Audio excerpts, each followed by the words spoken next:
नमस्कार, यो एभिन्यूज खबरको संकेत हो। तपाई अहिले एभिन्यूज एट 2 मा हुनुहुन्छ। म शान्ति गहतराज। प्रारम्भमा मूल खबर। साउनको पहिलो सोमबार आज देशभरका शिवालयहरूमा भक्तजनको भिड। महादेवको प्रिय महिना भएकोले विशेष पूजा आराधना गर्ने प्रचलन।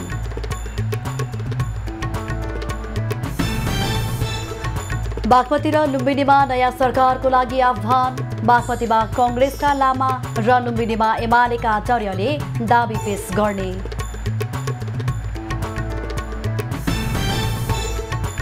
सर्लाहीमा पूर्व मन्त्री रामचन्द्र रायको धारिलो हतियार प्रयोग गरी हत्या। बास बस्न आएका 3 जनाले हत्या गरेको खुलासा।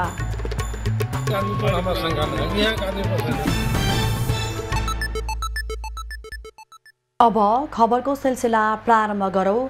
सर्लाहीमा पूर्व मन्त्रीको हत्या सम्बन्धी प्रसङ्गबाट। राप्रपा केन्द्रीय सदस्य एवं पूर्व भूमि सुधार राज्य मन्त्री रामचन्द्र रायको हत्या भएको छ। गैराती सर्लाहीको चन्द्रनगर गाउँपालिका 1 रतनपुर स्थित निवासमै रायको हत्या भएको हो।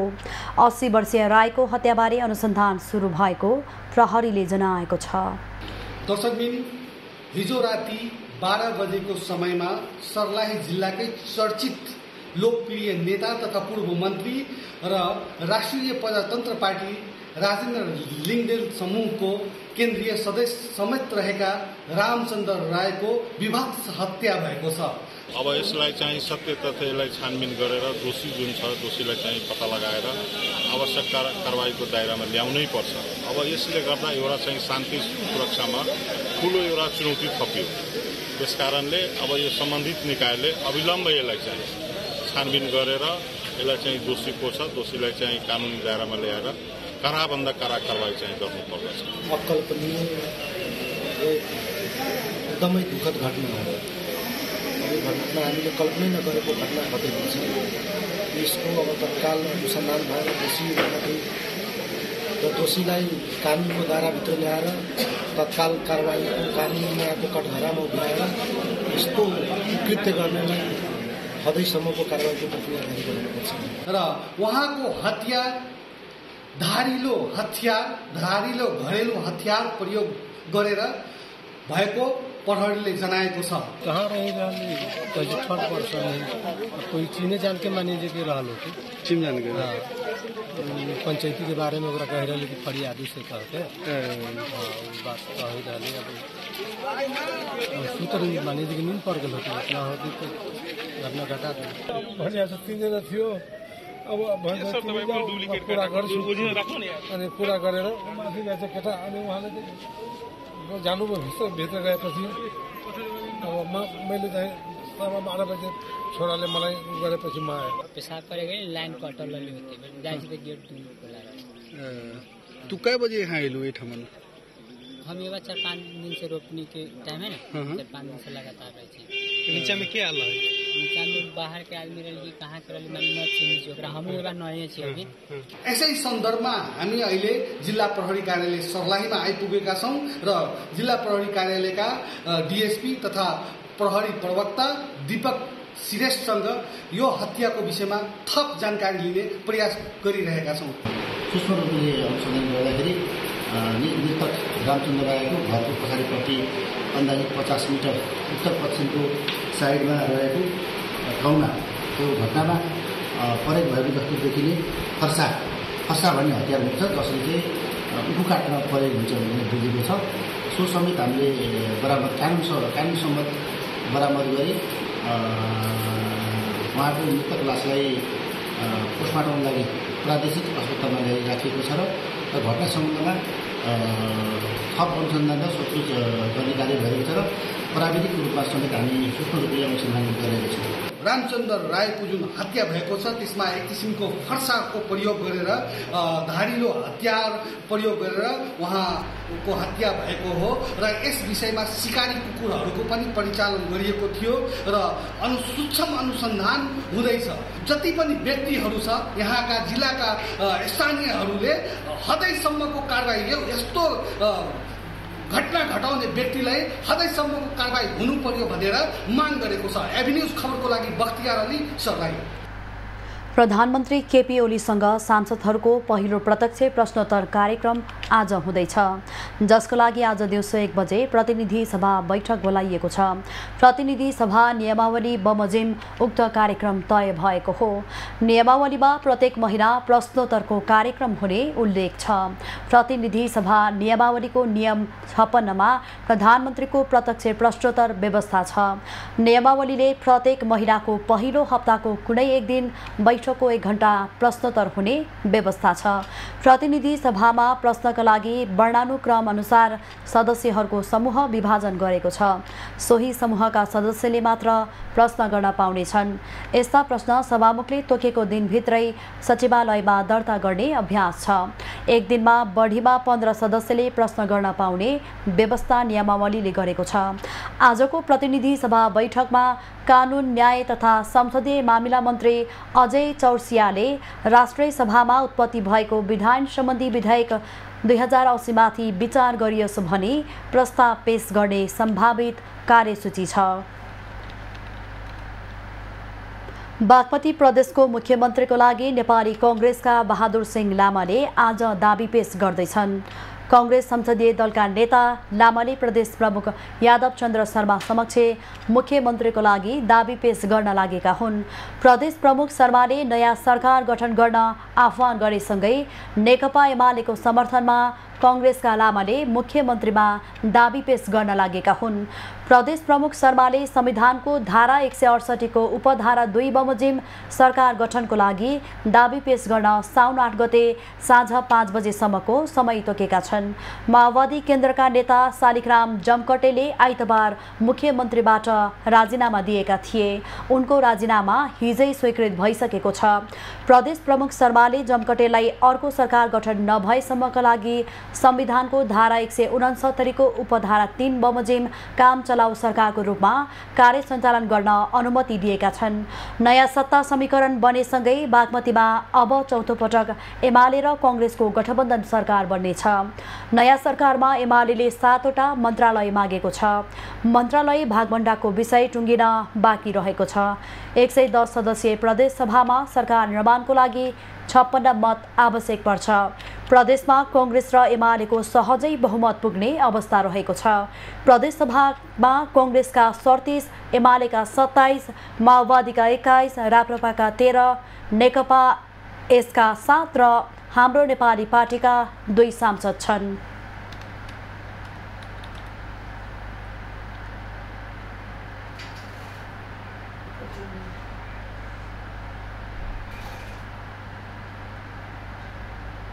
दर्शकवृन्द, यति बेला संघीय संसद भवन नयाँ बानेश्वर स्थित आजको प्रतिनिधि सभाको बैठकमा सांसदहरूले प्रधानमन्त्री समक्ष प्रश्नोत्तर कार्यक्रम जारी छ। अब लागौँ सोही बैठकको प्रत्यक्ष प्रसारणतर्फ।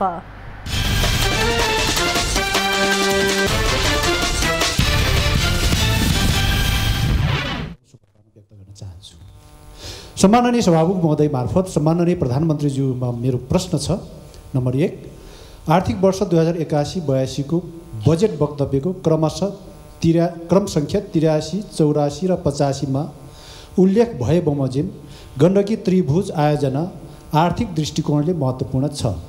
गण्डकी त्रिभुजमा पर्ने बुटोल पोखरा कोष्ठमा सिद्धार्थ राजमार्ग सडक खण्डलाई डेडिकेटेड 2 लेनमा स्तरोन्नति गर्ने कार्य कहिलेदेखि सुरु गर्ने र कहिलेसम्म सम्पन्न गर्ने लक्ष्य सरकारले लिएको छ।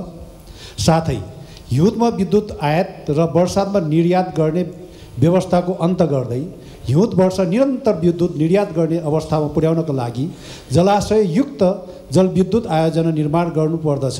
यसका लागि आँधी खोला उच्च बाँध विद्युत आयोजना पनि प्राथमिकताका साथ गर्नुपर्ने एउटा आयोजना भएकोले यस आयोजनाको वर्तमान अवस्था के हो र कहिलेदेखि सुरु गर्ने सरकारले तयारी गरेको छ।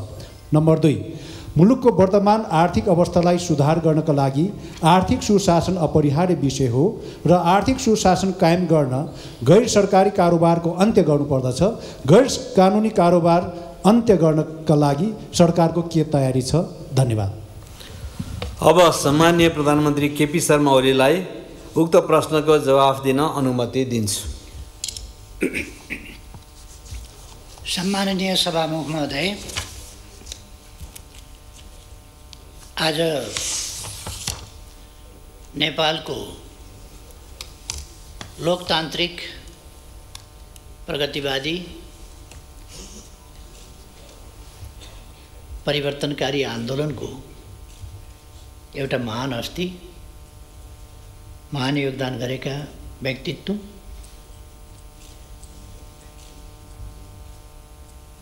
महान चिन्तक, एउटा महान दार्शनिक, इतिहासविद पुष्पलाल ज्यूको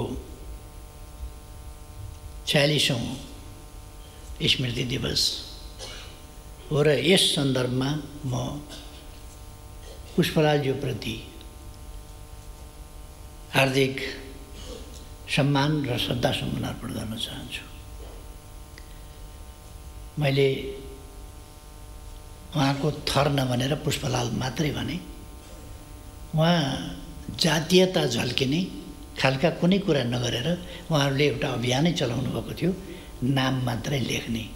त्यसकारण उहाँको समयमा पुष्पलाल, सूर्यलाल, अर्कोलाल यस्ता नाम मात्रै लेख्ने, थर नलेख्ने यस्तो अभियान चलाउनु भएको थियो र उहाँले पनि त्यही अनुसार पुष्पलाल मात्रै लेख्ने गर्नुहुन्थ्यो, थर लेख्नुहुन्न थियो। त्यसकारण मैले उहाँको थर उल्लेख गरिनँ। उहाँप्रति श्रद्धासुमन अर्पण गर्न चाहन्छु। उहाँको सम्बन्धमा मैले अहिले विचार विमर्श गर्ने समय होइन, त्यसकारण धेरै कुरामा जान चाहन्न। एउटा कुरामा मेरो ध्यान आकर्षण भएको छ। हामी यस गरिमामय संसदमा छौँ। यहाँ हामीले बोल्दा भएका कुरा बोल्ने गरौँ, सही कुरा बोल्ने गरौँ, तथ्ययुक्त कुराहरू बोल्ने गरौँ। जथाभावी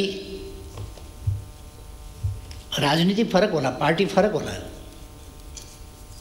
तर त्यसो भनेर जथाभावी बोल्ने नगरौँ, असभ्य तरिका ननिकालौँ, झुटको सहारा नलिउँ। म फेरि एकपल्ट सम्झाएर भन्न चाहन्छु, मैले हिजो बोल्दा विद्युत महसुल ट्रङ्क लाइन सम्बन्धी अथवा डेडिकेटेड लाइन सम्बन्धी विद्युत महसुल तिर्न पर्ने भनिएका र तिर्न नपर्ने भन्ने तर्क गरिरहेका उद्यमी व्यवसायीहरू र विद्युत प्राधिकरणका बीचको विवाद टुङ्ग्याउनुपर्छ, संवादबाट टुङ्ग्याउनुपर्छ। सरकारले पाउनुपर्ने रकम सरकारले लिनै पर्छ, असुल गर्नुपर्छ। तथ्य प्रमाणका आधारमा जुन विद्युत उनीहरूले उपयोग गरेका छन् त्यसको महसुल उनीहरूले तिर्नै पर्छ, उनीहरूसँग लिनुपर्छ। जुन महसुल उनीहरूले तिरेका छैनन्, के प्रयोग गरेका छैनन्, विद्युत प्रयोग गरेका छैनन्, त्यो महसुल उनीहरूले तिर्न पर्दैन। प्रयोग नगरेको विद्युतको महसुल तिर्न पर्दैन, मैले भनेको त्यो हो। प्रयोग गरेको विद्युतको महसुल तिर्नुपर्छ। तर आजको विषय होइन यो। 9-10 वर्ष अगाडिदेखि यो विवाद चलिराखेको छ। पटक पटक लाइन काटिन्छ, फेरि लाइन जोडिन्छ। किन यस्तो भइरहेको छ म डिटेलमा जान चाहन्न, आवश्यकता पर्दा डिटेलमा पनि जाउन।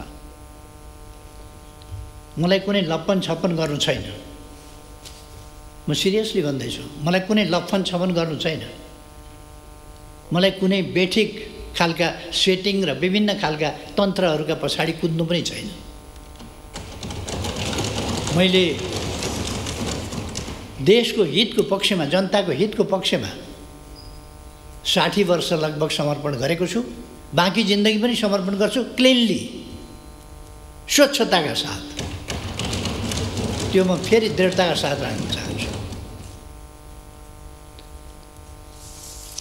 मैले हिजो पनि विद्युत महसुल तिर्नु पर्दैन, असुल उपर गर्नु पर्दैन, मिना गर्नुपर्छ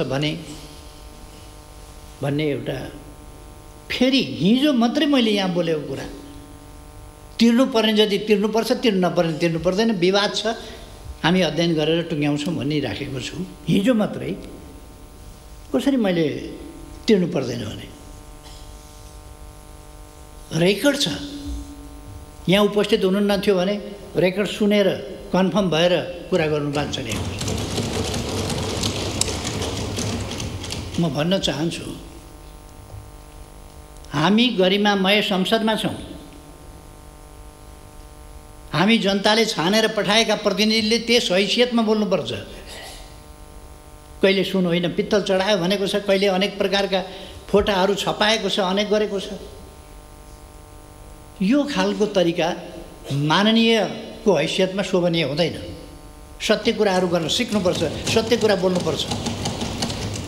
भ्रष्टाचारका विरुद्ध बोलौँ, भ्रष्टाचार छोप्नका लागि अरूमाथि भ्रष्टाचारका लान्छन लगाउने काम नगरौँ।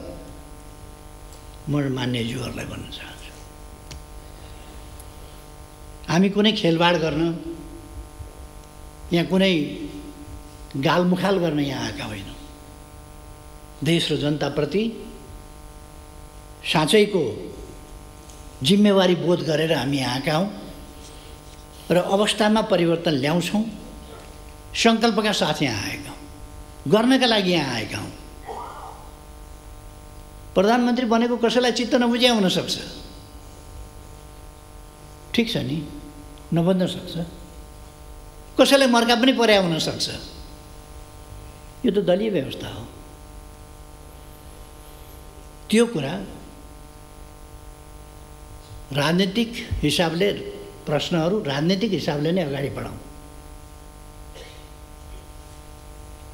मैले हिजो पनि भने कुनै आवेश उत्तेजनामा हामी छैनौँ, कुनै आग्रह पूर्वाग्रहमा हामी छैनौँ, कुनै प्रतिशोधको राजनीति हामी उचितै ठान्दैनौँ, गर्दैनौँ।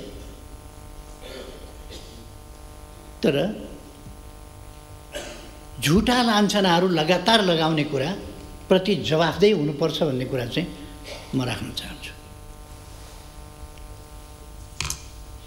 सभामुख महोदय, मेरो निवेदन कि यो गरिमामय सदन जस्तै होस्। हामीले सदनको मर्यादा, गरिमा, यहाँ भएका छलफल, यहाँ उठाएका विषय, यहाँ उठेका प्रश्न यति हल्का फुल्का झुटा पूर्वाग्रहीपूर्ण हुनु हुँदैन कि सुन भनेर पित्तल चढायो भने जस्ता हावादारी कुरा यस गरिमामय संसदमा नबोलियोस्, या नगरियोस्। यति हल्का फुल्का बनाउनु हुँदैन हामीले यस गरिमामय संसदमा। मैले यति मात्रै भन्न खोजेँ। माननीय सभामुख महोदय, सम्माननीय प्रधानमन्त्री एकछिन रोक्नुहोस्। माननीय सदस्य के भनाइ छ? सम्माननीय सभामुख महोदय, सम्माननीय प्रधानमन्त्रीज्यू कुन चाहिँ उसमा सन्दर्भमा अहिले बोल्दै हुनुहुन्छ, यो चाहिँ सायद कहीँ न कहीँ सभामुखज्यूले चाहिँ रुलिङ गर्नुपर्छ होला। प्रश्न उत्तरमा हुनुहुन्छ। धन्यवाद छ। माननीय सदस्य आसन ग्रहण गरौँ। माननीयजीको आसन ग्रहण गरौँ।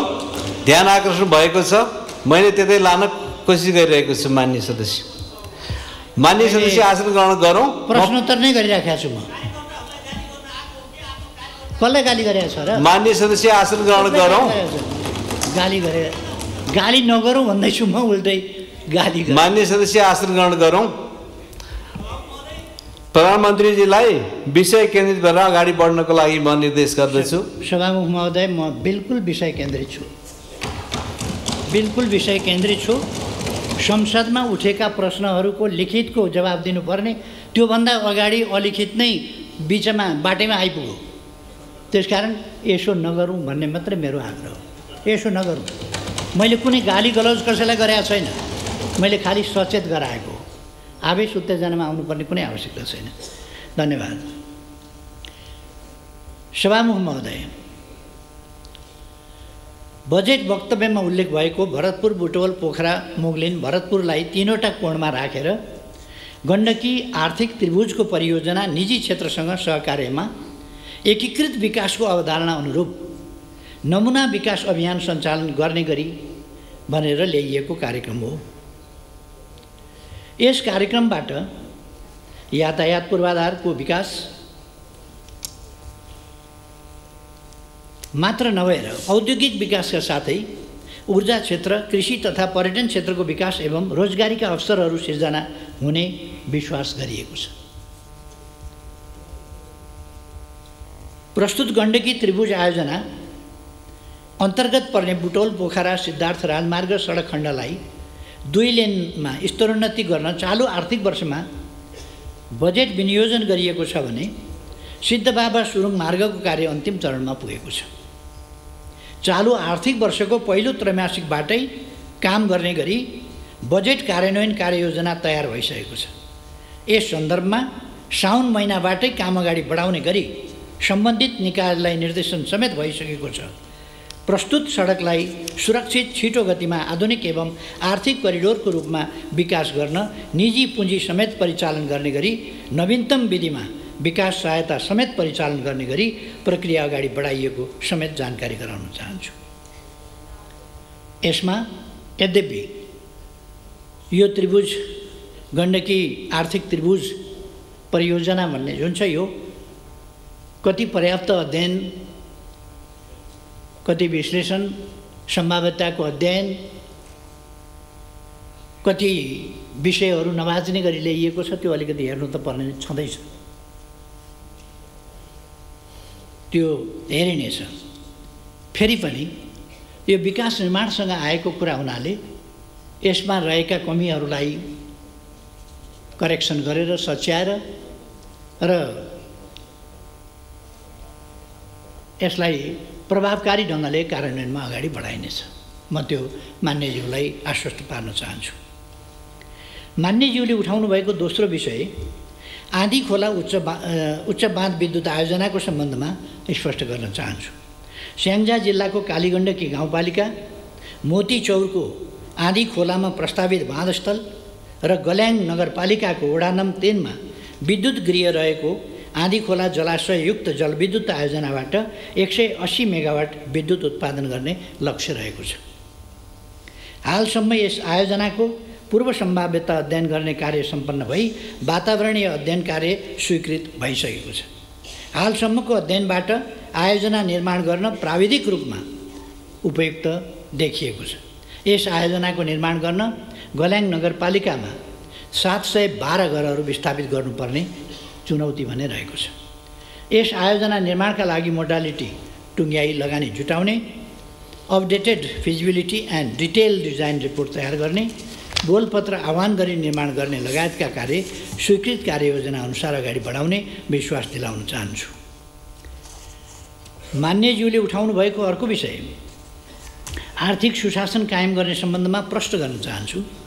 वित्तीय अपराधको प्रभावकारी नियन्त्रणका लागि जोखिममा आधारित मूल्याङ्कन प्रणाली अवलम्बन गर्ने, अधिक जोखिम रहेका क्यासिनो, बहुमूल्य धातु, सहकारी, घर जग्गा, विप्रेषण र बैंकिङ क्षेत्रको सघन सुपरिवेक्षण गर्ने व्यवस्था मिलाइनेछ भने भ्रष्टाचारमा शून्य सहनशीलताको नीति अनुरूप भ्रष्टाचारको दृष्टिले उच्च जोखिमका क्षेत्र पहिचान गरी नियन्त्रणका लागि एकीकृत रूपमा प्रवर्धनात्मक, निरोधात्मक तथा उपचारात्मक उपाय अवलम्बन गरिनेछ। भ्रष्टाचार न्यूनीकरण र सदाचार पद्धतिको प्रवर्धन गर्दै राज्यका समग्र क्षेत्रमा सुशासन कायम गर्नका लागि प्रविधि मैत्री सेवा प्रवाहमा जोड दिइनेछ। सरकारका सबै अङ्गहरूमा आन्तरिक नियन्त्रण प्रणाली सुदृढ बनाउने तथा सार्वजनिक खरिद कानुनको समसामयिक संशोधन र परिपालनालाई सशक्त र प्रभावकारी बनाइनेछ। राजस्व चुहावट नियन्त्रण गरी गैरकानुनी आर्थिक कारोबार हुन नदिन सम्बन्धित निकायलाई क्रियाशील बनाई समन्वयात्मक रूपमा परिचालन गर्नुको साथै चोरी निकासी एवं पैठारी नियन्त्रणका लागि संयुक्त गस्ती परिचालन र छड्के जाँच तथा सुराकी परिचालनलाई प्रभावकारी बनाइनेछ।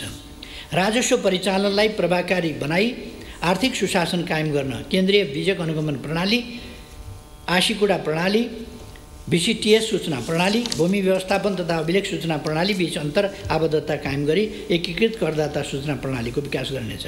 यस्तै आयात हुने मालवस्तुको मूल्याङ्कनका लागि नियमित बजार सर्वेक्षण गरी सङ्कलन गरिएको सूचनाका आधारमा तथ्यपरक र वास्तविक भन्सार मूल्याङ्कन प्रणाली विकास गरिनेछ। स्रोत परिचालनको दबावलाई न्यूनीकरण गर्न राजस्व परिचालनका अन्य क्षेत्र परिचालन गरी राजस्वको दायरा विस्तारलाई थप प्रभावकारी बनाइनेछ। आन्तरिक ऋणलाई समेत पुँजीगत प्रकृतिका ठुला पूर्वाधार निर्माणमा केन्द्रित गर्दै जाने व्यवस्था मिलाइनेछ। आर्थिक क्रियाकलापमा आएको सुस्ततालाई सम्बोधन गर्नुपर्ने अवस्था रहेको छ। विगत वर्षमा विधि प्रक्रिया पूरा गरी कार्य सम्पन्न गर्ने क्रममा विधि सम्मत रूपमा सृजित दायित्व यकिन गरी चालु आर्थिक वर्षभित्र भुक्तानी गर्ने व्यवस्था मिलाइनेछ। चालु आर्थिक वर्षको मौद्रिक नीतिलाई थप लचिलो बनाई मुलुकको व्यावसायिक वातावरणमा थप सुधार गरिनेछ। मेटर ब्याज, सहकारी लघु वित्तका क्षेत्र तथा क्रिप्टोकरेन्सीको प्रयोग तथा हुन्डी लगायतका माध्यमबाट ठगीका घटना बढ्दै गएकाले यस प्रकारका आर्थिक अपराधका घटनामा विद्यमान स्रोत साधन र उपलब्ध जनशक्तिबाट प्रभावकारी रूपमा अनुसन्धान गरी दोषीलाई कारबाहीको दायरामा ल्याइनेछ। अब अर्का प्रश्नकर्ता मान्य दीपक बहादुर सिंहलाई समय दिन्छु। सम्मान्य सभापतिज्यू, सम्मान्य प्रधानमन्त्रीज्यू,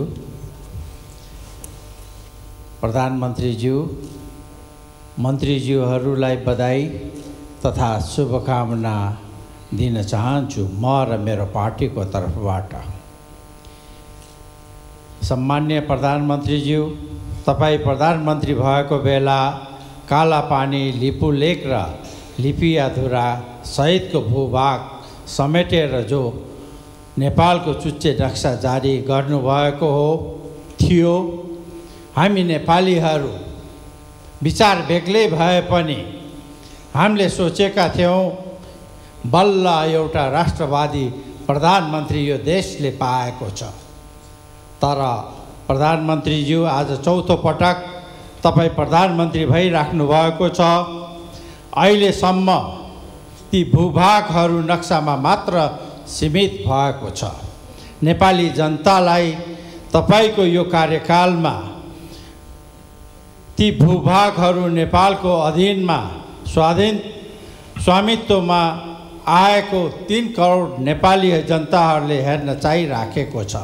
त्यो चाँडोभन्दा चाँडो नेपालको अधीनमा ल्याउनको लागि तपाईको नीति, योजना, कूटनीतिक कला र के छ प्रधानमन्त्रीज्यू, त्यो तिथि मिति र समय बताइदिनको लागि अनुरोध गर्छु। साथै अहिले देशमा व्यापक रूपमा भ्रष्टाचारले ज्वरो गाडिसकेको छ।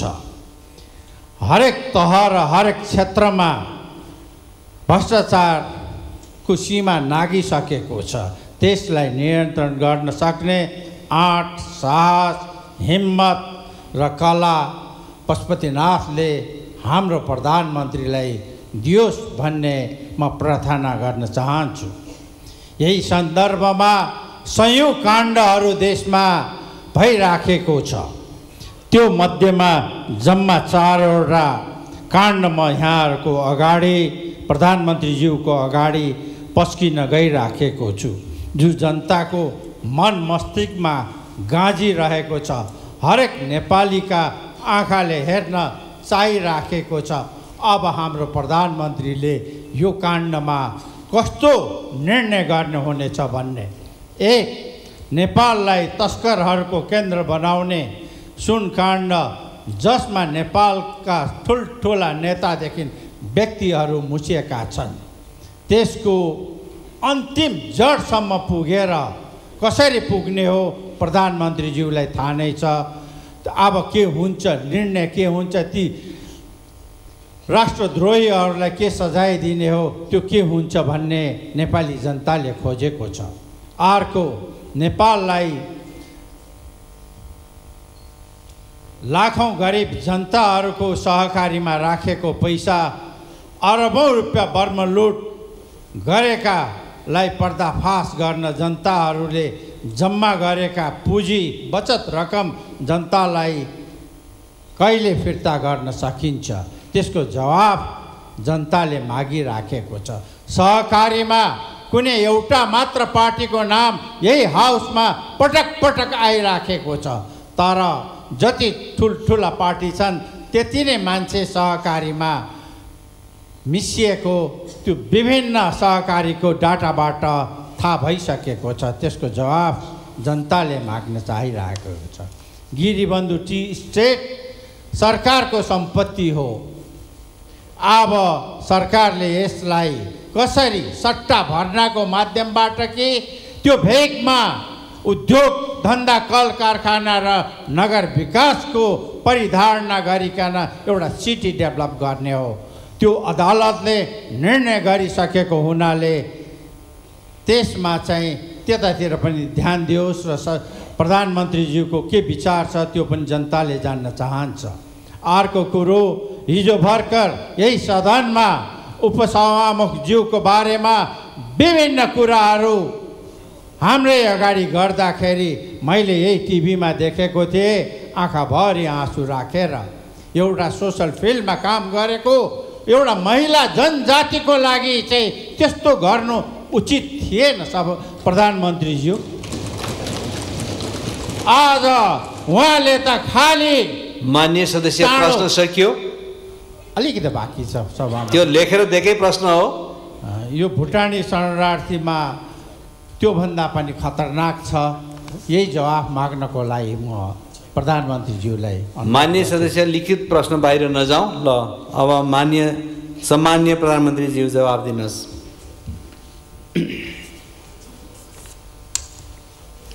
सम्माननीय सभामुख महोदय, नेपालको अन्तर्राष्ट्रिय सीमाका सम्बन्धमा सङ्घीय संसद, नेपाल सरकार र सबै नेपाली स्पष्ट र दृढ रहिआएका छौँ।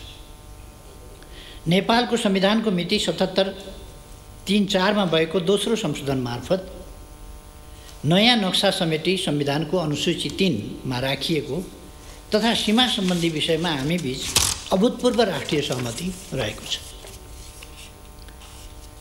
सुगौली सन्धि 1816 बमोजिम, लिम्पियादुरा, कालापानी र लिपुलेक लगायत काली अर्थात् महाकाली नदी पूर्वका सबै भूभाग नेपालको हो भन्ने कुरामा नेपाल सरकार दृढ र स्पष्ट रहेको छ। उच्चस्तरीय भ्रमणहरूका अवसरमा नेपाल र भारतका प्रधानमन्त्री बीच भएको भेटवार्तामा समेत सीमा सम्बन्धी विषयलाई स्थापित कूटनीतिक संयन्त्रहरू मार्फत समाधान गर्ने गरी अगाडि बढ्ने समझदारी भएको छ। गत 2080 साल पुष 19 सम्पन्न परराष्ट्र मन्त्री स्तरीय नेपाल भारत संयुक्त आयोगको 7औं बैठकमा समेत सिमानाको विषयमा छलफल भएको र नेपाल भारत सीमाको बाँकी खण्डमा काम छिटोभन्दा छिटो सम्पन्न गर्ने प्रतिबद्धता व्यक्त भएको छ। नेपाल भारत सीमा कार्य समूह नेपाल इन्डिया बाउन्ड्री वर्किङ ग्रुपबाट नेपाल भारत सिमानामा सीमा स्तम्भहरूको निर्माण, पुनर्स्थापना र मर्मतका साथै 10 गजा एवं क्रस होल्डिङको लगत तयार गर्ने जस्ता प्राविधिक कार्य निरन्तर रूपमा हुँदै आएका छन्।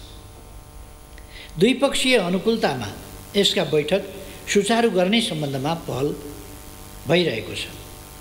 सुगौली सन्धि, विभिन्न नक्सा, ऐतिहासिक तथ्य तथा प्रमाण समेतका आधारमा सीमा समस्यालाई भारत सरकारसँग वार्ता र कूटनीति मार्फत समाधान गर्ने नेपाल सरकारको निरन्तर अडान र प्रतिबद्धता रहिआएको छ। सोही अनुरूप हाम्रो सक्रिय पहल रहने कुरा म स्पष्ट पार्न चाहन्छु।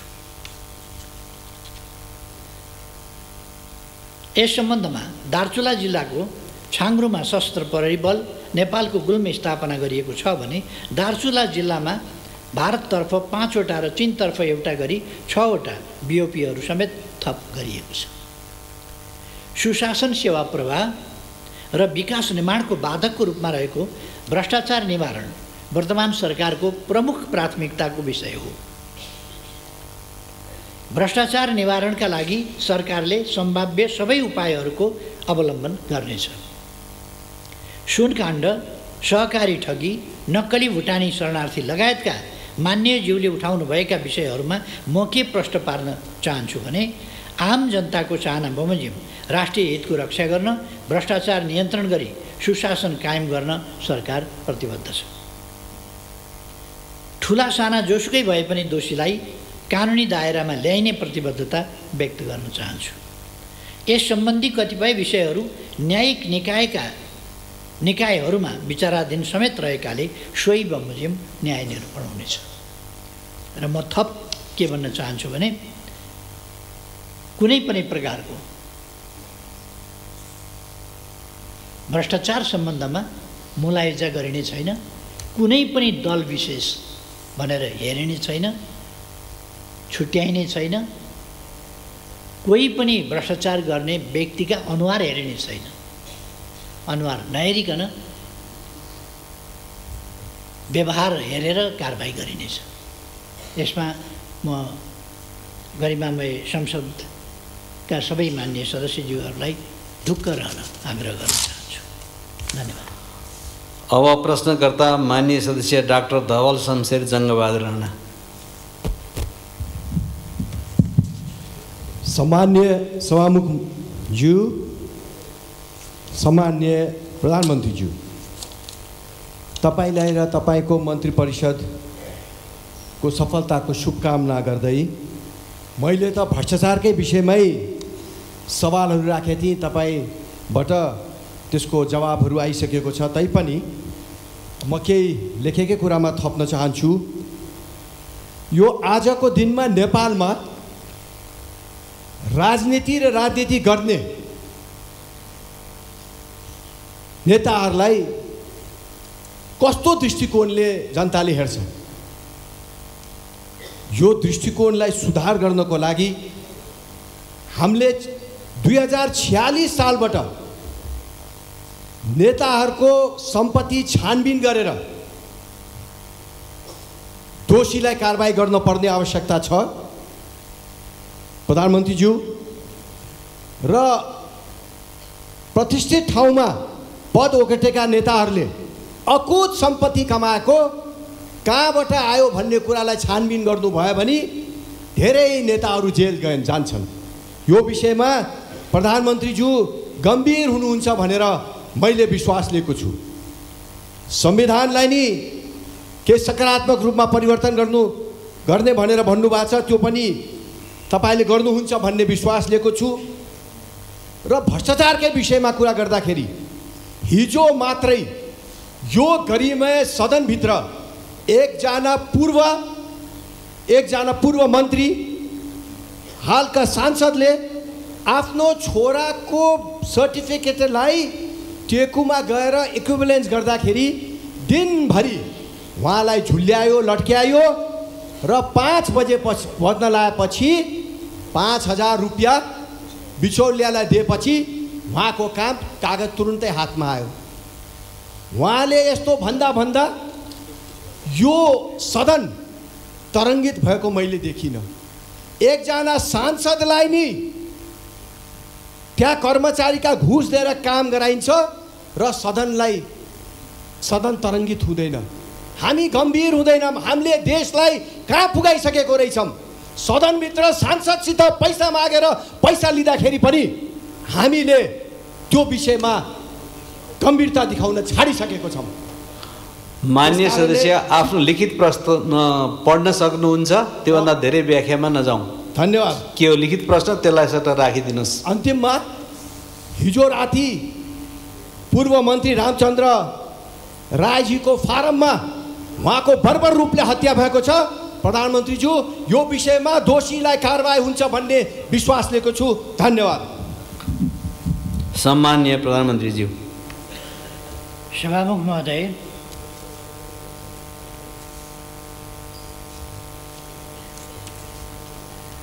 जनजीविकाका सवालमा केन्द्रित भएर कार्य सम्पादन गरी सुशासन कायम गर्दा मात्रै सरकारको कार्य सम्पादनप्रति आम जनताको विश्वास अभिवृद्धि हुनेछ।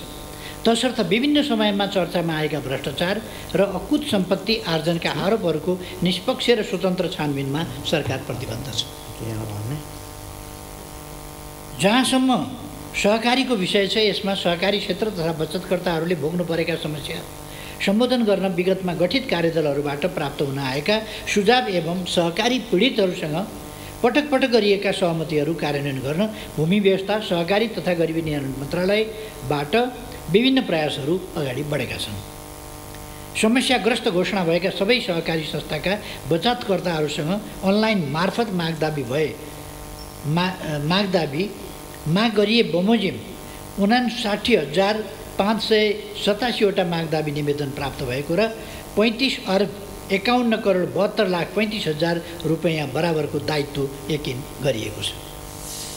सहकारी कर्जा असुली न्यायाधिकरण, कर्जा सूचना केन्द्र र सहकारी बचत तथा कर्जा सुरक्षण कोष स्थापना गर्ने प्रक्रिया अगाडि बढाइएको छ र बजेट समेत सुनिश्चित गरिएको छ। सहकारी नीतिको परिमार्जन मस्यौदा तयार गरिएको छ। सहकारी ऐन 2074 को संशोधन मस्यौदा तयारीको चरणमा रहेको छ। मान्यज्यूले उठाउनु भएको अर्को विषय संविधान संशोधनसँग सम्बन्धित रहेको छ। संविधान संशोधन राष्ट्रिय आवश्यकता र राष्ट्रिय हितलाई मनन गरी राजनीतिक दलहरूबीच राष्ट्रिय सहमति जुटाउँदै अघि बढाइने विश्वास दिलाउन चाहन्छु। संविधान संशोधनको विषय कसैको लहरको विषय होइन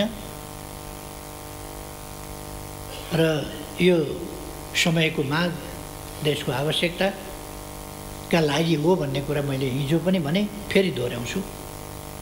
वर्तमानमा देखिएका समस्या सम्बोधन गरी संविधानलाई अझ जीवन्त बनाउन र देशलाई स्थायित्व र समृद्धिको मार्गमा अगाडि बढाउन सरकारमा रहेका र नरहेका सबै दलहरूसँग छलफल र परामर्श गर्दै यस कार्यलाई अगाडि बढाउने विश्वास दिलाउन चाहन्छु। मान्यज्यूले उठाउनुभएका अन्य विषयका सम्बन्धमा पूर्व प्रश्नकर्ता मान्यज्यूहरूको उत्तरमा समेत यी कुराहरू स्पष्ट पारिसकेका छु।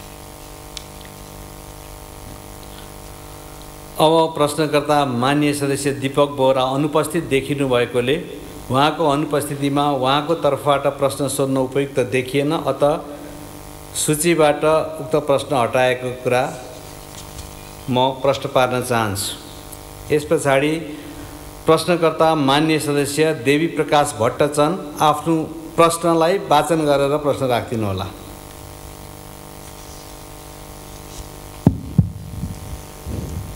सम्माननीय सभामुख महोदय, सम्माननीय प्रधानमन्त्रीज्यू समक्ष जिज्ञासा र प्रश्न। बागलुङ जिल्लाको धोरपाटन नगरपालिकाको उत्तरगङ्गा जलाशययुक्त जलविद्युत आयोजना 828 मेगावाट र उक्त आयोजनाबाट जम्मा 1726 मेगावाट उत्पादन हुने साथै हिउँदे याममा 100% उत्पादन दिने योजना कहिले सुरु हुनेछ? साथै आन्तरिक तथा बाह्य पर्यटन विकास प्रबन्धनको लागि धोरपाटन विकास परियोजना स्थापनाको पहलको लागि माग गर्दछौँ।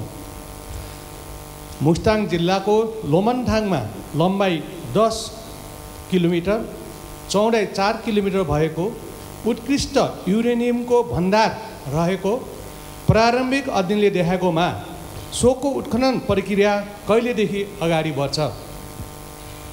उक्त युरेनियम भण्डारबाट प्राप्त हुने आयस्रोतबाट स्थानीय सरकारलाई अत्याधिक रकम छुट्याई परम्परागत ढाँचाको बसोबास निर्माण गर्न स्थानीयवासीको माग रहेको अवगत गराउन चाहन्छु। यसै गरी नेपाली मालवाहक पानी जहाज अन्तर्राष्ट्रिय समुद्र मार्गमा सञ्चालन गर्नको लागि संसदमा पेश भएको विधेयक विगत 4 वर्ष यता अल्पत्र अवस्थामा रहेकोले सो विधेयक कहिलेदेखि छलफलमा लाई पास गर्ने सरकारको योजना छ? सम्मानीय प्रधानमन्त्रीज्यू जवाब दिन सक्नुहुन्छ। सम्मानीय सभामुख महोदय, उत्तर गङ्गा जलाशययुक्त जलविद्युत आयोजना पहिले नेपाल विद्युत प्राधिकरणको आयोजना विकास विभाग अन्तर्गत रही सोही विभागबाट सम्भाव्यता अध्ययन, वातावरणीय प्रभाव मूल्याङ्कनको काम भएको थियो। हाल उत्तर गङ्गा जलाशययुक्त जलविद्युत आयोजना स्पेशल पर्पस भेहिकलको रूपमा विकास गर्न 2074 सालमा उत्तर गङ्गा पावर कम्पनी लिमिटेडको स्थापना गरी कार्य अगाडि बढाइएको छ। हालसम्म आयोजनाको सम्भाव्यता अध्ययन सम्पन्न गरिएको, वन तथा वातावरण मन्त्रालयबाट वातावरणीय प्रभाव मूल्याङ्कन स्वीकृत भइसकेको, जग्गा अधिग्रहणको लागि प्रक्रिया अघि बढाइएको छ। विद्युत उत्पादन अनुमति पत्रको लागि विद्युत विकास विभागमा आवेदन दिइसकिएको छ। हाल एनईए इन्जिनियरिङ कम्पनी मार्फत आयोजनाको review of feasibility study and basin and intervention option स्टडीको कार्य भइरहेको छ। एनईए इन्जिनियरिङ कम्पनी मार्फत आयोजनाको review of feasibility study and in basis and intervention option स्टडीको अन्तिम प्रतिवेदन प्राप्त भएपछि कन्स्ट्रक्सन मोडालिटी र फन्डिङ मोडालिटी निर्क्युल गरी आगामी 4 वर्षभित्र आयोजना निर्माण सम्पन्न गर्ने लक्ष्य रहेको छ। खानी तथा भूगर्भ विभागबाट अन्तर्राष्ट्रिय अटोमिक सङ्गठनको सहयोगमा भएको प्रारम्भिक अन्वेषणबाट मुस्ताङको लोमाङथाङ क्षेत्रमा उत्खनन योग्य गुणस्तर र परिमाणमा युरेनियमको खनिज भण्डार रहेको देखाएको छ। युरेनियम रणनीतिक खनिज भएकोले यसको उत्खनन पूर्व केही कानुनको सुधार, प्रयोगशालाको स्तरोन्नति, जनशक्ति विकास सँगसँगै गरी विस्तृत अन्वेषण र औद्योगिक उपयोगको मोडालिटी र सङ्गठन ढाँचा तय भए पश्चात मात्र उत्खनन गर्न सकिने देखिन्छ। यस कामको सन्दर्भमा पहिले नै म प्रधानमन्त्री दोस्रो कार्यकालमा हो क्या, म प्रधानमन्त्री भएको बेला होइन, पहिल्यै कार्यकालमा म प्रधानमन्त्री भएको बेला मैले त्यहाँ अन्वेषण गर्ने र त्यहाँ युरेनियम छ कि छैन भनेर पत्ता लगाउने काम गरेको थिएँ र त्यहाँ युरेनियम छ भनेपछि त्यसको सुरक्षाको, त्यस क्षेत्रको युरेनियम क्षेत्रको सुरक्षाको जिम्मा नेपाली सेनालाई लगाइएको थियो। त्यो ठाउँ सुरक्षित छ र त्यसको विधि पुर्याएर मैले यहाँ भने जस्तै यसको विस्तृत अन्वेषण र औद्योगिक उपयोगको मोडालिटी र सङ्गठन ढाँचा तय भएपछि मात्रै उत्खनन गर्न सकिने देखिने कुरा मैले निवेदन गरेकै छु। पानी जहाजको सञ्चालन तथा व्यवस्थापन सम्बन्धी कानुनलाई संशोधन र एकीकरण गर्न बनेको विधेयक नेपाल सरकार मन्त्री परिषदबाट मिति 81/3/27 संसदमा पेश गर्ने प्रयोजनार्थ स्वीकृत भई संसदमा पेश गर्ने प्रक्रियामा रहेको जानकारी गराउँदछु।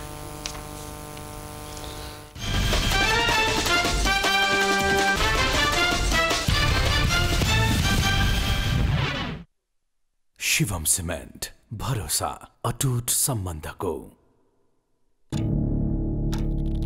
म समय होइन, म काल हुँ। तपाईँ चुरोट पिउँदै हुनुहुन्छ, आफ्नो अन्तिम प्रहर गन्दै हुनुहुन्छ। समय अगावै तपाईँ मर्दै हुनुहुन्छ। जनहितका लागि जारी, मिडिया अलायन्स नेपाल।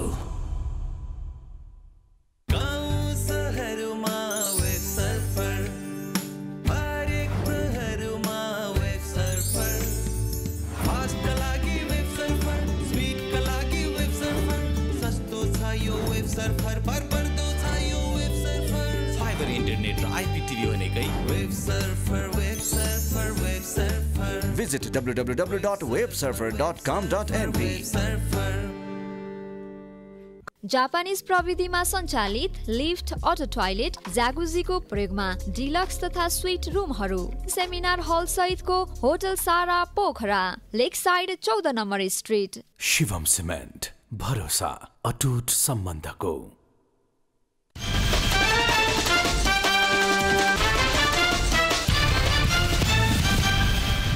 सुनिश्चित गर्ने र आवधिक योजनासहित निर्माण सम्पन्न गर्नुपर्ने होइन र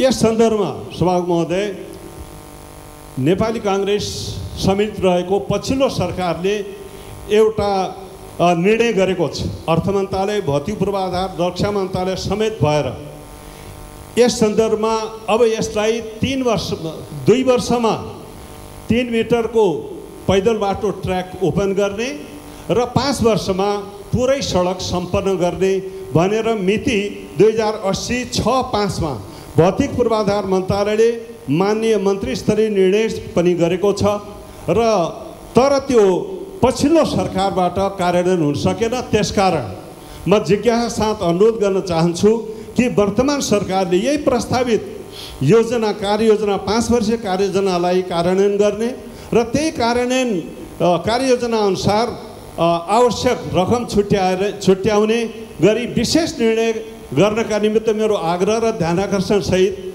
म सम्माननीय प्रधानमन्त्रीको यसबारेमा स्पष्ट र सकारात्मक जवाब पनि चाहन्छु। हस्, धन्यवाद। सम्माननीय प्रधानमन्त्रीज्यू, अब जवाब दिन सक्नुहुन्छ। अर्को छ? अझै छ? ल, राख्नुहोस्। सडकको सन्दर्भमा अब अर्को चाहिँ मैले महाकाली नदीको सन्दर्भमा नदी नियन्त्रणका सम्बन्ध राखेको छु। महाकाली नदी नियन्त्रणको सम्बन्ध, अब महाकाली नदी भारत र नेपाल दुवैको अन्तर्राष्ट्रिय सीमा नदी हो। यसमा भारततर्फ र हाम्रोतर्फ 2017 सालको बाढीले धेरै ठुलो कटान गर्यो र हाम्रो सदरमुकामको धेरै ठुलो हिस्सा काटिएर नदीले केही बगायो भने केही इन्डियासित मिसिन पुगेको अवस्था पर्यो। त्यस अवस्थालाई ध्यानमा राखेर त्यहाँ 2017 सालमै महाकाली नदी नियन्त्रण आयोजनाको गृह योजना सुरु भयो। तर त्यसको काम पुरा नहुँदै त्यहाँबाट त्यो आयोजनाको कार्यलाई अन्यत्र हटाउने काम भयो, जसले गर्दा अहिले पनि त्यहाँ तीव्र कटान भइरहेको छ र उतातिर भारततर्फ भने अझै पनि त्यो नदी नियन्त्रणमा काम धमाधम भइरहेछ र त्यसले अझ हामीतिर बहाव आउन सक्ने खतरा छ। त्यसकारण सभा महोदय, यस अफिसलाई अन्तर्राष्ट्रिय सीमा रक्षा र आफ्नो भूमिको रक्षा गर्ने महत्त्वपूर्ण काम भावनाले यो आयोजनाको कार्यालय फेरि पुनर्स्थापन दार्चुलामा गर्नका लागि म सम्माननीय प्रधानमन्त्रीजीकोबाट म सकारात्मक जवाब चाहन्छु। यो मेरो ध्यान आकर्षण होस्। धन्यवाद। सम्माननीय प्रधानमन्त्रीजी जवाब दिन सक्नुहुन्छ।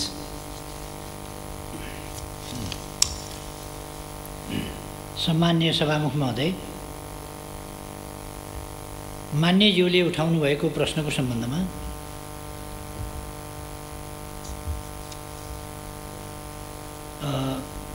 पूर्व प्रश्नकर्ता मान्यज्यूहरूको उत्तरका सन्दर्भमा समेत मैले प्रष्ट धारणा राखिसकेको छु।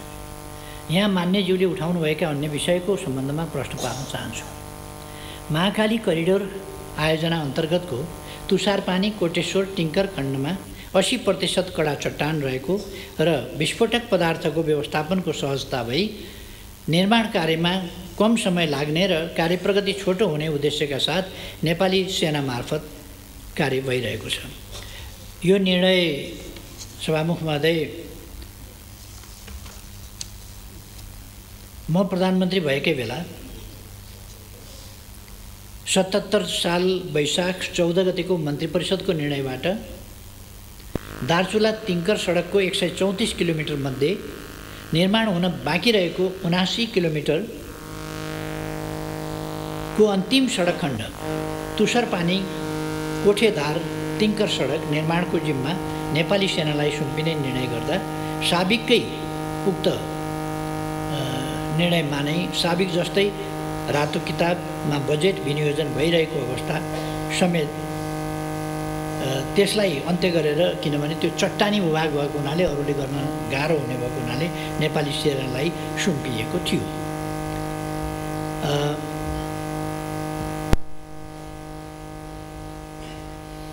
र त्यसलाई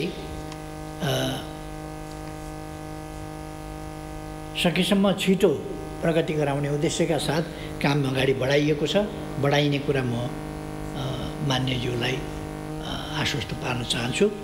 छुट्टै बजेट शीर्षकको सन्दर्भमा रक्षा मन्त्रालयबाट कार्यान्वयन भइरहेको तराई मधेस द्रुत मार्ग बाहेक अन्य कुनै पनि नेपाली सेनाले निर्माण गर्ने सडकमा छुट्टै बजेट उपशीर्षक कायम भएको अवस्था छैन। तथापि यथेष्ट बजेट विनियोजनका सन्दर्भमा भने बजेट अभावका कारण कार्य प्रगतिमा कुनै कमी हुन नदिने नेपाली सेनाबाट माग भए बमोजिम नै विगतमा पनि बजेट व्यवस्थापन भएको र भविष्यमा समेत बजेट कमी हुन नदिने विश्वास म व्यक्त गर्न चाहन्छु। सङ्घको कार्यक्षेत्र रहेका सुदूरपश्चिम प्रदेशको पहाडी क्षेत्रमा सिँचाइ र नदी नियन्त्रणका कार्यहरू प्रभावकारी रूपले सम्पादन गर्न दार्चुलाबाट बैतडीको पाटनमा कार्यालय स्थानान्तरण गरिएको थियो। तटबन्ध निर्माण कार्यान्वयन एवं आवश्यक अनुगमनका लागि सम्पर्क कार्यालय र केही प्राविधिकहरू दार्चुलामा पनि राखिएको छ। साथै बैतडी स्थित कार्यालयले पनि यस सम्बन्धी कार्य गर्ने जानकारी गराउन चाहन्छु।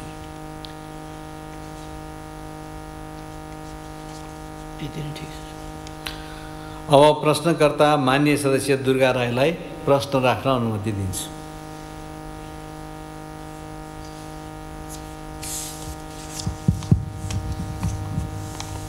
सम्माननीय सभामुख महोदय, प्रतिनिधि सभा नियमावली 79 को नियम 56 बमोजिम प्रधानमन्त्रीज्यूसँग प्रत्यक्ष प्रश्न गर्नको लागि सहभागी हुन अनुमति चाहन्छु।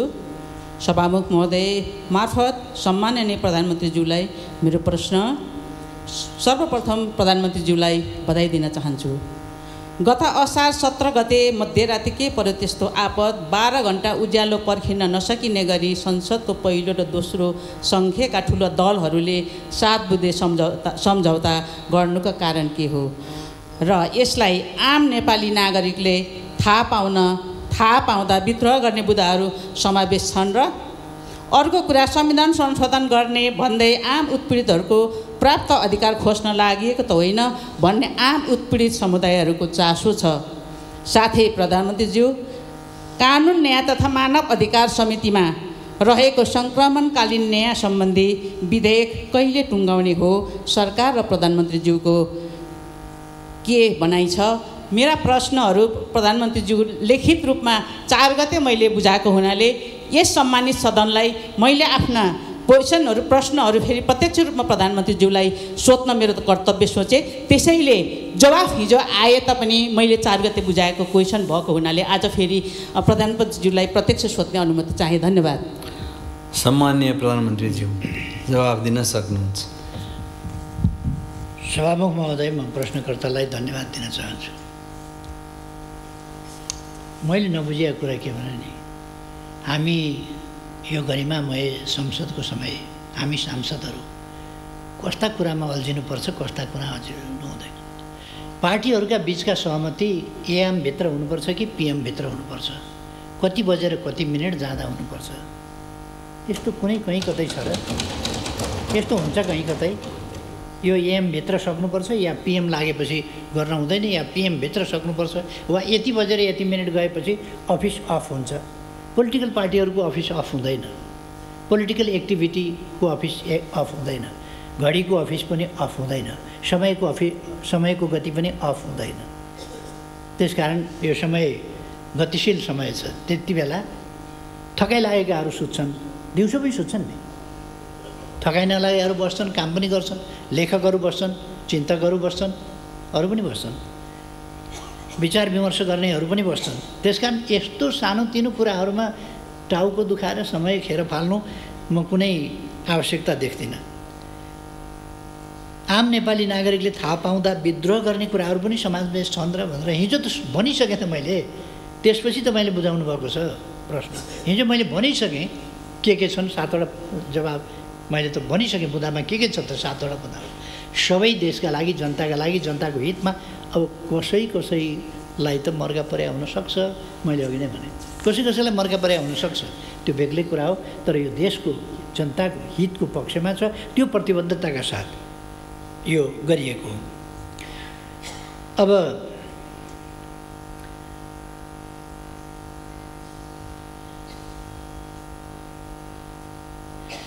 संसदीय समितिमा रहेका विधेयकहरूलाई टुङ्गोमा पुर्याउने सन्दर्भमा मान्यज्यूहरूले समेत सक्रिय र क्रियाशील भई सहयोग गर्नुहुनेछ।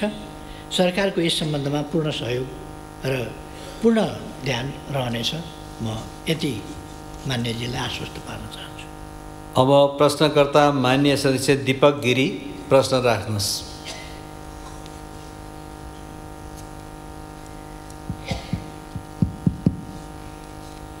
सम्माननीय सभामुखज्यू, सम्माननीय प्रधानमन्त्रीज्यू, म सर्वप्रथम नेपाली राजनीतिका शिखर पुरुष महामानव बिपी कोइराला, शिखर पुरुष पुष्पलालजीलाई श्रद्धासुमन टक्राउँदै म आफ्ना केही भनाइहरू राख्न चाहन्छु।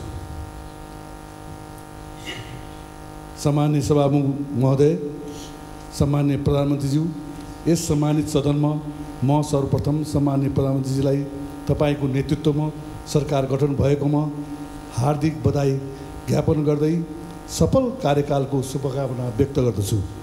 वास्तवमा जब जब मुलुक सङ्कटहरूको भुमरीमा रुमलिन थाल्छ तब तब नेपाली कङ्ग्रेस र नेकपा एमाले एकसाथ उभिएर सङ्कटको निकासका लागि अग्रसर भएको इतिहास छ। यस्ता सङ्कटकालीन अवस्थाहरूमा राज्यले अभिभावकको जिम्मेवारीपूर्ण भूमिका निर्वाह गर्नुपर्नेमा राजनीतिक खिचातानीमै हामी अल्झ्यौँ। त्यसो त गत निर्वाचनमा नेपाली काङ्ग्रेस यो देशको प्रमुख दलका रूपमा निर्वाचित जनताले चुने र दोस्रो दलका रूपमा एमाले भयो र तेस्रो दलका रूपमा नेकपा माओवादी रहन पुग्यो। अत सरकार सञ्चालनका लागि कसैको बहुमत नपुग्दा मुलुकको प्रमुख दल कहिले प्रतिपक्षमा बस्नुपर्ने त कहिले तेस्रो दलले नेतृत्व गरेको सरकारमा सामेल हुनुपर्ने संसदीय अभ्यासको हामीले सामना गर्नु पर्यो। प्राविधिक रूपमा जे जस्तो रहे पनि यस्तो अभ्यासले हाम्रो संसदीय प्रणालीको खिल्ली उडारेको हामी सबैले अनुभव गरेकै हो।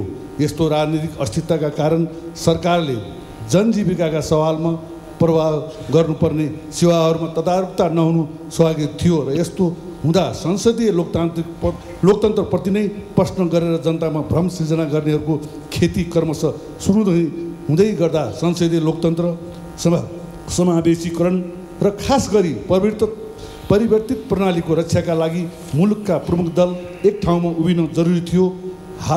हाल ढिलै भए पनि राजनीतिक कोर्सले एउटा उचित मार्ग पहिलाएको छ। यसका लागि पनि म शुभकामना दिन चाहन्छु। सम्माननीय सभामुख महोदय, म प्रधानमन्त्री समक्ष मेरो केही प्रश्नहरू राख्ने अनुमति चाहन्छु। गत असार 28 गते त्रिशुलीमा 2वटा यात्रुबस दुर्घटना भएको खबरले देश शोकमग्न बनेको छ भने अझै यात्रुहरूको अवस्था अज्ञात छ। यस सन्दर्भमा प्रधानमन्त्रीज्यू मार्फत म यो जान्न चाहन्छु कि सार्वजनिक यातायात तथा सडक सुरक्षा सुनिश्चित गर्न सरकारको नीति के छ? नेपालमा कति यात्रुवाहक सवारी साधनहरू सञ्चालित छन्? ती सबै सडकहरूको अवस्था मापदण्ड अनुसार छ कि छैन? सडकमा चल्ने सवारी साधनको यान्त्रिक अवस्था के कस्तो छ? कुन खालको सडकमा कस्ता वाहनहरू चल्न अनुमति छ? यस्ता विषयहरू नागरिकसँग प्रत्यक्ष सरोकार राख्ने विषय भएकोले उपयुक्त अनुसार यातायात व्यवस्थापन र नियमन गर्ने निकायहरूको कार्यक्षमता र कार्यकुशलता आजको अवस्था अनुसार छ कि छैन? मेरो दोस्रो प्रश्न छ, एमसिसी कार्यान्वयन भएको 1 वर्ष हुन लाग्दैछ। 5 वर्षभित्र सक्नै पर्ने शर्त हामीले स्वीकार गरेका छौँ। यही सदनबाट हामीले पारित गरेका छौँ। 1 वर्षको प्रगति कस्तो छ? यही गतिमा काम गरेर हामी 5 वर्षभित्र काम सक्छौँ त? हामीले स्वीकार गरेका शर्त अनुसार देश हितमा विकासलाई गति दिने कि नेपालीहरू आफैले स्वीकार गरेको शर्तमा काम गर्न सक्दैनन् भन्ने इमेज बनाउने? यदि हामीले काम गर्न सकेनौँ भने यस्ता सहयोगहरू भविष्यमा पाउन अप्ठ्यारो पर्ला कि भन्ने विषयमा प्रधानमन्त्रीको जवाब सुन्न चाहन्छु। धन्यवाद। जय नेपाल। सम्माननीय प्रधानमन्त्रीज्यू जवाब दिन सक्नुहुन्छ। सभामुख महोदय, म प्रश्नकर्ता मान्यज्यूलाई धन्यवाद भन्न चाहन्छु। गत असार 28 गते त्रिशुलीमा भएको यात्रु बस दुर्घटनामा परेर हराएका 62 जनामध्ये हालसम्म 25 जनाको शव फेला परेको छ। त्यसमध्ये 18 जनाको शनाखत भएको छ भने 7 जनाको शनाखत हुन बाँकी रहेको छ। आजको मितिमा नेपाली सेना 14 जना, नेपाल प्रहरी 56 जना र सशस्त्र प्रहरी बल नेपालका 126 जना गरी 197 जना सुरक्षाकर्मीले खोजी कार्य गरिरहेका छन् भने श्रावण 5 गतेदेखि 12 जना भारतीय गोताखोरहरू समेत परिचालन गरिएको छ। शवहरू बगेर भारतीय भूमिमा समेत पुगेको अनुमान गरिएकाले भारतको पश्चिम चम्पारण स्थित स्थानीय प्रशासन मार्फत शव खोजीका लागि भारतीय दूतावास मार्फत अनुरोध गरिएको छ। फेला परेका 25 शवहरू चितवन, नवलपरासी पूर्व, नवलपरासी पश्चिम र भारतीय भूमिमा समेत फेला परेका छन्। बस दुर्घटना भएको स्थल र सोको आसपासको क्षेत्रलाई मुख्य केन्द्रबिन्दु बनाई खोजी कार्य गरिएको छ भने नदीले बगाएका शवहरू भेटिन सक्ने सम्भावित स्थलहरू चितवन, नवलपरासी पूर्व, नवलपरासी पश्चिम र भारतको पूर्वी चम्पारणसम्म खोजी कार्य भइरहेको छ। धमिलो पानी, नदीको उच्च भाव गति र 30-40 मिटर गहिरो नदीका कारण खोजी कार्यमा अपेक्षित सफलता मिल्न सकेको छैन। तथापि उपलब्ध प्राविधिक उपकरण, जनशक्तिको सम्पूर्ण सामर्थ्य प्रयोग गरी सुरक्षा निकाय परिचालन र स्थानीय प्रशासनले स्थानीय नागरिकहरू समेतको सहयोगमा खोजी कार्यमा निरन्तरता दिएको छ। सार्वजनिक यातायात तथा सडक सुरक्षा सुनिश्चित गर्न सरकारले सडक सुरक्षा विधेयकको तयारी गरी अन्तिम रूप दिने चरणमा रहेको छ भने राष्ट्रिय यातायात नीति हालै मन्त्री परिषदमा स्वीकृतिका लागि पेश भएको छ। सडक सुरक्षाको संवेदनशीलता र यसमा सम्बन्धित क्षेत्रका सरकारवालाहरूको आबद्धता जरुरी भएकाले राष्ट्रिय सडक सुरक्षा परिषदलाई कानुन बमोजिम सडक सुरक्षाका विभिन्न अवयवहरूलाई व्यवस्थित तवरले कार्यान्वयन गर्ने गरी नीतिगत तथा कानुनी व्यवस्था गरिनेछ। एमसिसी सम्झौता अनुरूप ट्रान्समिसन लाइन, सब स्टेसन तथा सडक स्तरोन्नतिका आयोजना तोकिएको समय 5 वर्षभित्रै सम्पन्न गर्ने गरी कार्ययोजना स्वीकृत भई सोही अनुसार कार्य अगाडि बढेको जानकारी गराउन चाहन्छु। आयोजनाको सब स्टेसन निर्माणका लागि ठेक्का सम्झौता समेत भइसकेको छ। ट्रान्समिसन लाइनको सम्बन्धमा एउटा खण्डको ठेक्का सम्झौता हुने चरणमा पुगेको छ भने बाँकी काम तीव्र रूपमा अगाडि बढेको छ। एमसिसीबाट प्राप्त हुने अमेरिकी डलर 500 मिलियन बराबरको रकम सम्झौता अवधिभित्र पुरै उपयोग गर्ने गरी वित्तीय योजना ढाँचा कार्यान्वयन हुनेछ। प्रस्तुत आयोजना सम्पन्न भए पश्चात नेपालको ऊर्जा क्षेत्रको विकासमा विशेष योगदान पुग्नेछ भने सडक स्तरोन्नतिमा नयाँ प्रविधि हस्तान्तरण हुने समेत जानकारी गराउन चाहन्छु। अब प्रश्नकर्ता माननीय सदस्य दिनेश कुमार यादव प्रश्न राख्नुहोस्।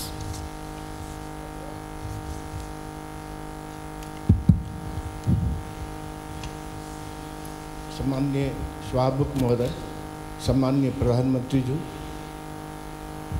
आज प्रत्यक्ष प्रश्नको रूपमा हामीले आज 22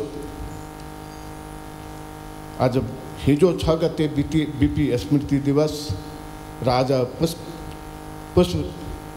पुष्पलालजीको आज स्मृतिको दिवसको अवसरमा उहाँहरूप्रति हार्दिक श्रद्धाञ्जली अर्पण गर्न चाहन्छु। सम्झन चाहन्छु पञ्चायतकाल, राणा शासनकाल र आज ती नेताका आदर्शहरूलाई सम्झेर त्यही बाटोतिर हामी लागु भने सम्झना गर्दै हार्दिक श्रद्धाञ्जली दिन चाहन्छु। साथसाथै नव परिवेश नव स्थितिमा आज जुन गठबन्धन बनेको छ, प्रतिपक्ष पहिलो पार्टी र दोस्रो पार्टीको बिचमा केपी ओलीजीको नेतृत्वमा उहाँको कार्यकाल र पुरै मन्त्री परिषदलाई हार्दिक बधाई र शुभकामना दिन चाहन्छु। सँगै एउटा इतिहास बनाउन पनि माँ भगवतीसँग कामना गर्न चाहन्छु कि यो देशले फेरि संसदीय व्यवस्थाको विकल्प खोज्न नपरोस्।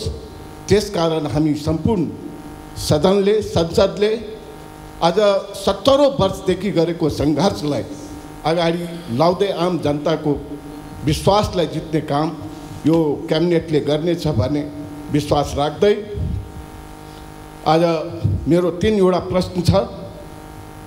एउटा प्रश्न हो, कोशी सम्झौता अनुसार कोशी बाहिरैदेखि नेपालको सिमाना भारतको सिमाना लोकिस बजारसम्म 32 किलोमिटर पश्चिमी केनाल नहर पर्दछ, जो बारम्बार चर्चामा पनि आउने गरेको छ।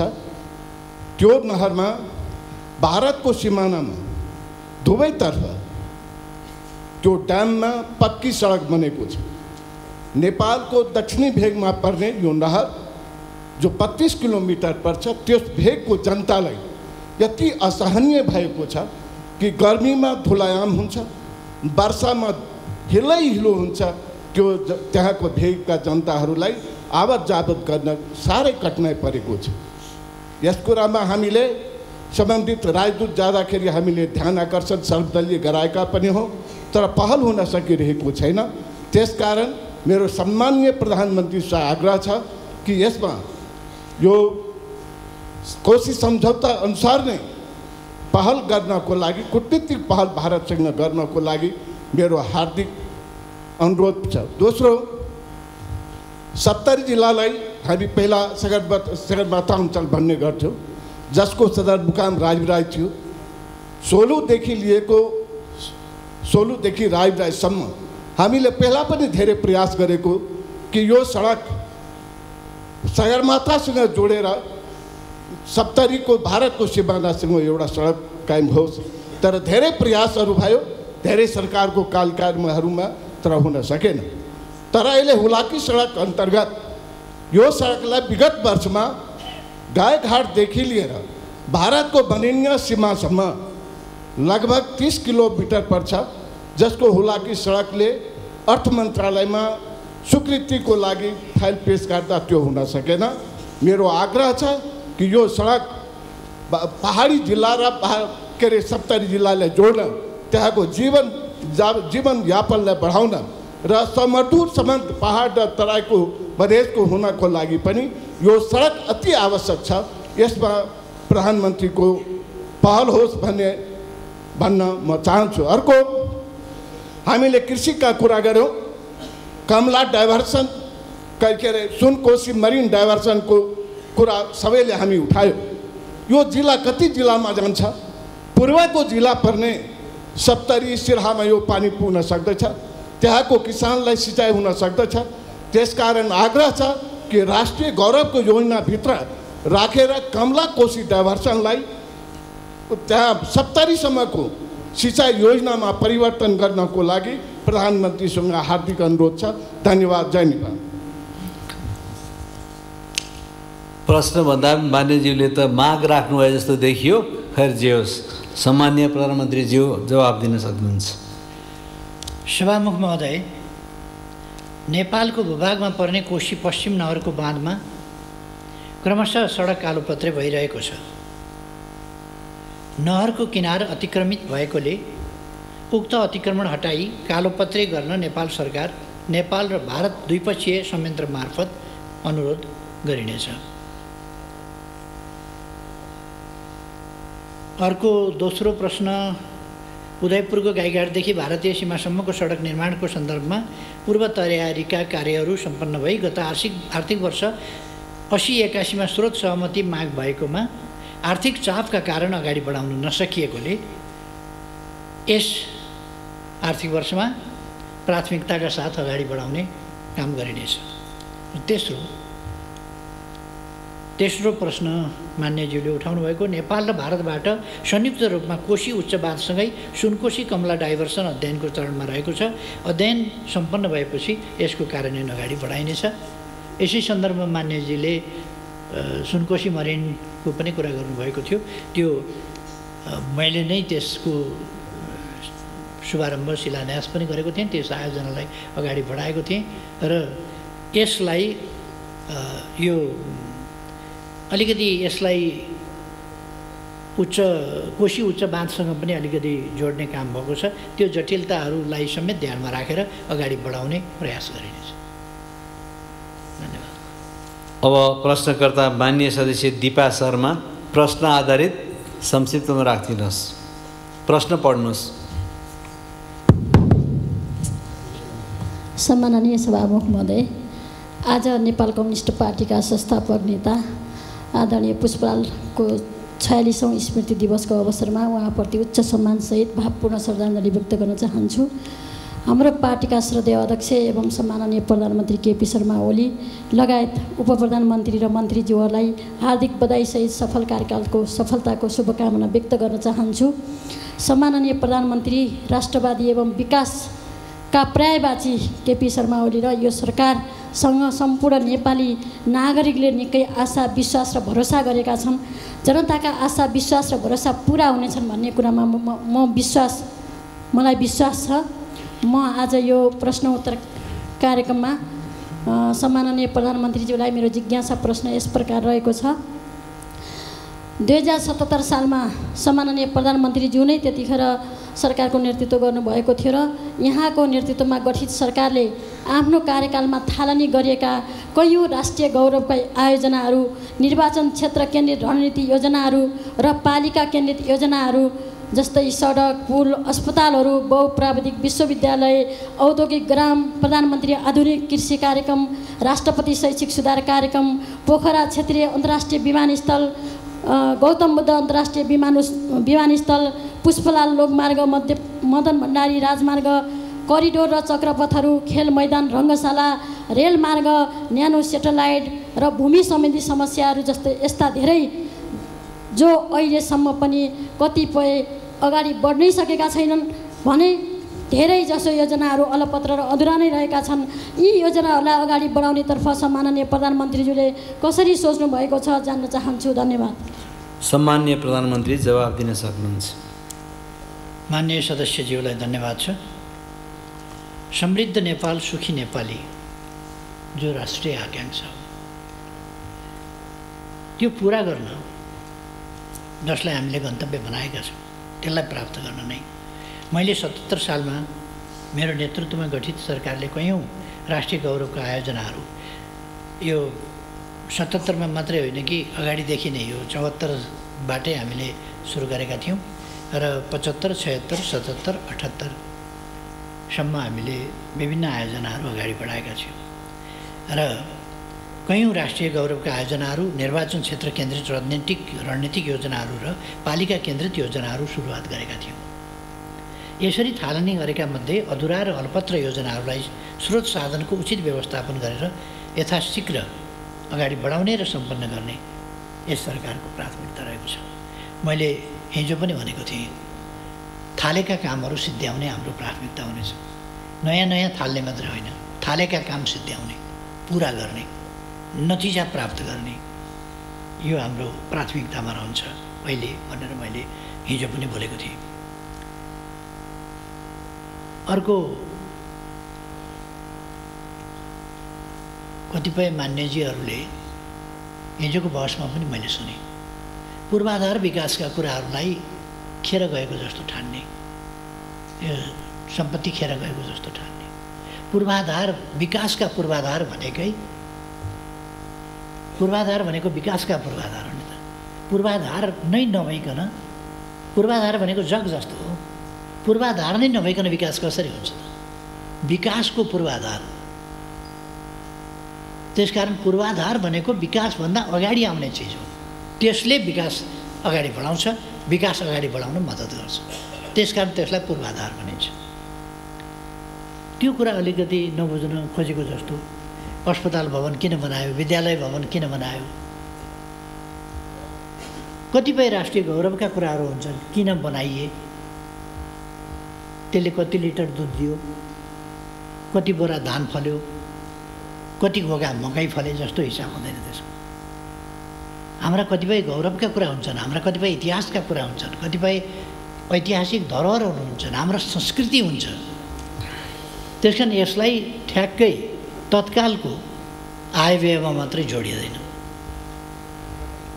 त्यसको विकासको समग्र विकासको अभियानसँग, गतिसँग र विकासका आधारसँग र उपलब्धिहरूसँग त्यसको सरोकार हुन्छ।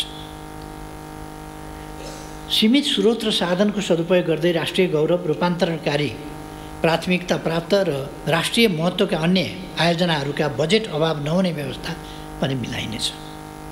हाल कार्यान्वयनमा गएका आयोजना अन्तर्गतका ठेक्काहरूको कार्य सम्पन्न गर्न आवश्यक बजेट व्यवस्था गरिनेछ। साथै ठेक्का व्यवस्थापनलाई चुस्त बनाइने र जिम्मेवार पक्षलाई जवाबदेही बनाइनेछ। आज 10 जना मान्यहरूले लिखित प्रश्न पठाउनु भएको भए पनि एकजना प्रश्नकर्ता अनुपस्थित रहनुभयो, 9 जना मान्यज्यूहरूले प्रश्न गर्नुभयो। मैले सबै मान्यज्यूहरूका सबै प्रश्नहरूको जवाफ उपयुक्त ढङ्गले दिएको छु भन्ने ठानेको छु र म सबै प्रश्नकर्ता मान्यज्यूहरूलाई र सबै प्रश्नोत्तर कार्यक्रममा सहभागी सबै मान्यज्यूहरूलाई पनि धन्यवाद भन्न चाहन्छु। सभामुख महोदयले समय दिनुभएकोमा धेरै धेरै धन्यवाद। सम्माननीय प्रधानमन्त्रीलाई आफ्नो आसन ग्रहण गर्न अनुरोध गर्दछु। मान्य सदस्यहरू, आजको लागि निर्धारण गरिएको प्रधानमन्त्रीसँग प्रत्यक्ष प्रश्नोत्तर सम्बन्धी कार्यक्रम यहीँ समाप्त हुन्छ।